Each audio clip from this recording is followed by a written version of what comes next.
This episode is brought to you by KPMG. At KPMG, innovation is the go-to state of mind. Their visionary thinkers and advanced technology help you see beyond the now, uncover new insights, and turn them into opportunities. KPMG can help you leverage the value of data and drive transformational outcomes through innovation. To explore their thinking, go to kpmg.us.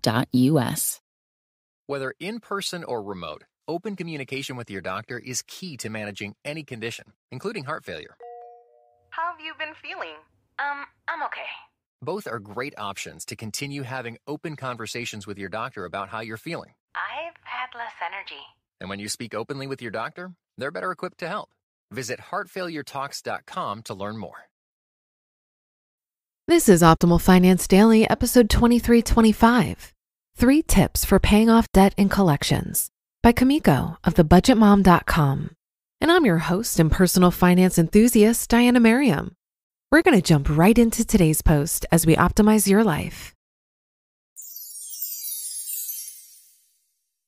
3 Tips for Paying Off Debt in Collections by Kumiko of thebudgetmom.com. There's nothing fun about picking up your phone and hearing a debt collector on the other line. Opening your mailbox to find a pile of collection letters can make your stomach drop too. But when you're working on your budget and trying to figure out which debts you should pay first, it's usually best not to let pressure from debt collectors change your plan. Not paying a collection amount because you can't afford it right now doesn't mean you plan to ignore the debt forever. Eventually, you may come to a point financially where you're ready to start tackling collection accounts. When the time is right, here are 3 smart tips for paying off debt in collections. Tip number 1, research first. Unfortunately, we share our world with dishonest people. While there are many legitimate debt collectors, there are also scammers who will try to trick you and steal from you. If a collection agency contacts you, the first step you should take is to do a little research.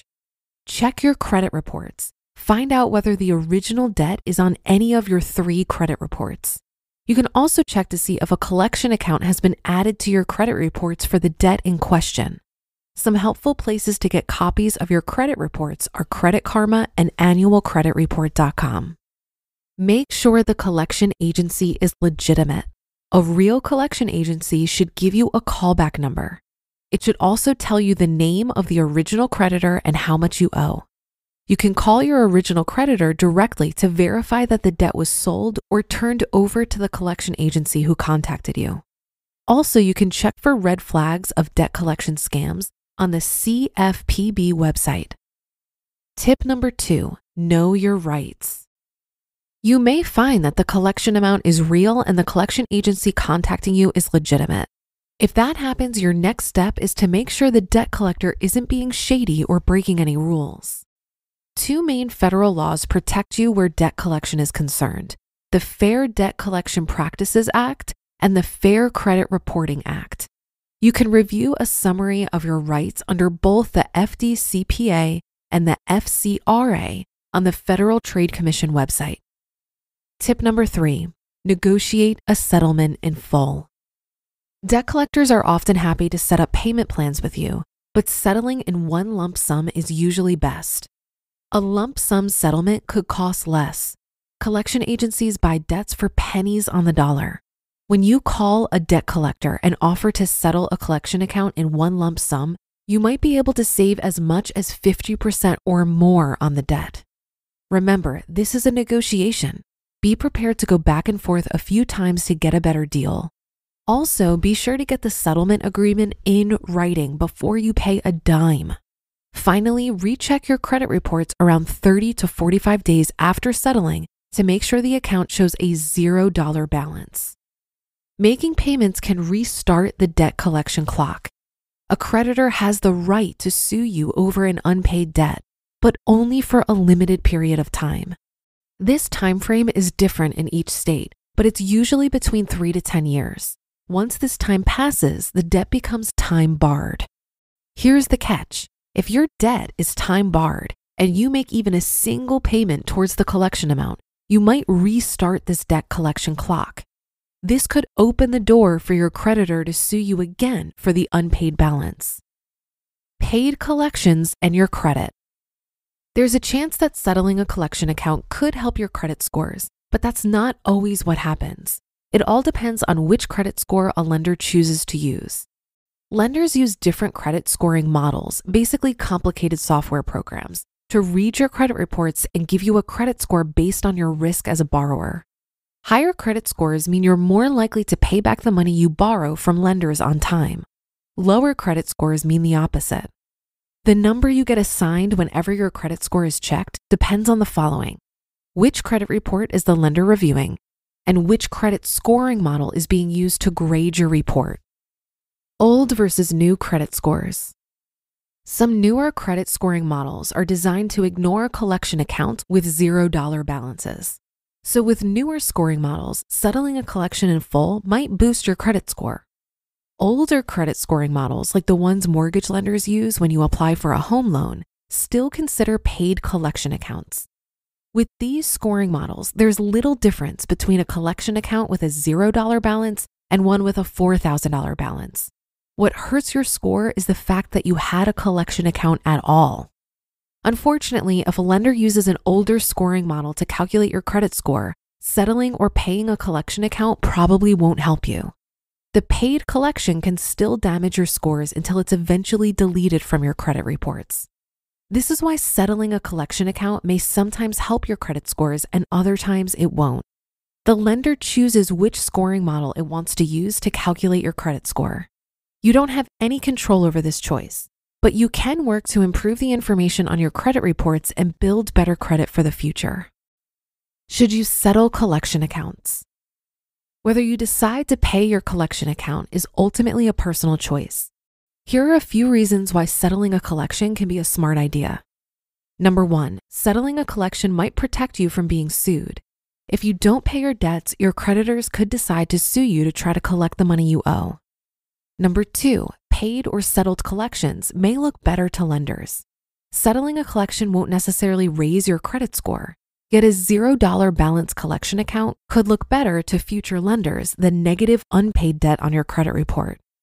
And number 3, taking care of old debts can give you peace of mind. Collection calls and letters can be stressful. When you settle collection accounts, these debt collection efforts should stop. If a collection agency tries to collect a legitimate debt from you and you can afford to pay, it's probably not a bad idea to take care of it. In the meantime, be sure to keep all of your current bills on time and pay down your credit card balances. These are 2 important steps that might improve your credit and possibly save you a lot of money. You just listened to the post titled 3 Tips for Paying Off Debt in Collections by Kumiko of thebudgetmom.com. Quentin here runs a sustainable clothing brand. Hi there. He's excited that his shipping company, FedEx, has set a goal of having carbon-neutral operations by 2040. Impressive. When an influencer tweeted about his recycled bamboo t-shirts, Quentin unexpectedly became quite popular. I'll take it. He uses FedEx to reach new customers around the globe while making Earth a priority. FedEx, where now meets next. When you're ready to pop the question, the last thing you want to do is second-guess the ring. At BlueNile.com, you can design a one-of-a-kind ring with the ease and convenience of shopping online. Choose your diamond and setting. When you find the one, you'll get it delivered right to your door. Go to BlueNile.com and use promo code WELCOME to get $50 off your purchase of $500 or more. That's code WELCOME at BlueNile.com for $50 off your purchase. BlueNile.com, code WELCOME. I thought this was a great article by Kumiko, and I think she gives good advice here to try and completely settle the debt that went to collections, if you can. But here's the thing. The person on the other end of the phone that you're negotiating with has been trained to get the most money they can out of you. I have a friend that tried her best to negotiate with a debt collection agency, but she was bullied into agreeing to a payment schedule she couldn't afford. It might be wise here to work with a debt settlement company, but be very, very careful on which one you choose. There are companies that advise you to stop paying your bills, let them go to collections, and then they'll take over and negotiate on your behalf. This is not a good approach. Instead, check out the National Foundation for Credit Counseling. They are a nonprofit network of certified financial counselors that can help you come up with a plan and negotiate your debt. One additional point I'd like to mention is that you should never give out your personal information to a debt collection agency, such as your social security number or banking information, until you have verified that the debt is legitimate. I really appreciated the emphasis in the article today on doing your research and knowing your rights.